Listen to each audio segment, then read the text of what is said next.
జయరాజ్ ప్రభుత్వం ప్రారంభించిన ఈ యాత్ర ప్రకృతి, తర్వాత సైన్స్, అట్లాగే ఈ కాన్స్టిట్యూషన్ సంబంధించిన అంశం, ఈ 3 అంశాలతో జరుగుతున్న యాత్ర జయప్రదం కావాలని భావిస్తున్నాను. ఈ 3 జీవితంలో, సమాజంలో అంతర్భాగమైనవి. సైన్స్ పట్ల ఇద్దరికి చాలా శ్రద్ధ వహించేవాళ్ళు. నేను చిన్నగా ఉన్నప్పటి నుంచి సైన్స్ సబ్జెక్ట్ డెవలప్ అయింది.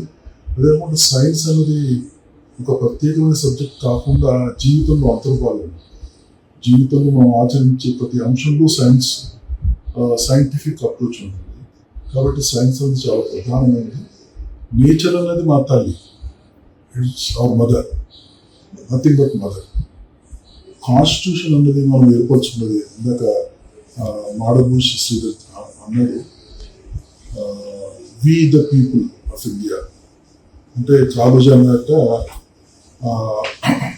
నా నుంచి మా వరకే రాలేదు, ఇంకా మన వరకు వస్తే ఇంకా చాలా గొప్ప అన్నట్టు. అట్లా we the people of India అంటే మన భారత ప్రజలమైన మనము అని మనం ఒకటొకటిగా చెప్పుకుంటూ వచ్చాం మనకి మన కాన్స్టిట్యూషన్లో.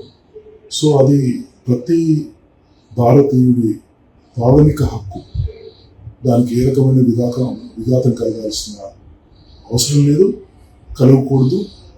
కలిగితే అందరూ సమూహంగా ప్రతిఘటించాల్సిన అవసరం ఉంది. ఎందుకంటే కనీసం కాన్స్టిట్యూషన్ పట్ల కూడా నమ్మకాలు ఈ రోజున రకరకాల మార్పులకు, చేర్పులకి కారణభూతమైన రాజకీయ పరిస్థితులు నెలకొనడం చాలా దురదృష్టకరమైన విషయం.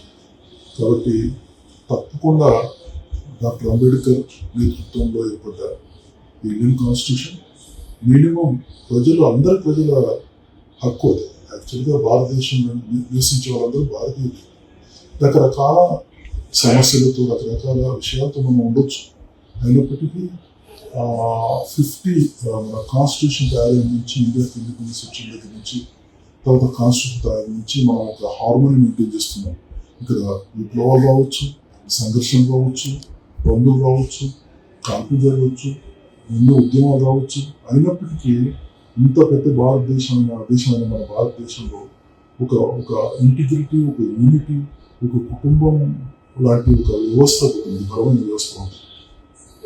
For the people, by the people and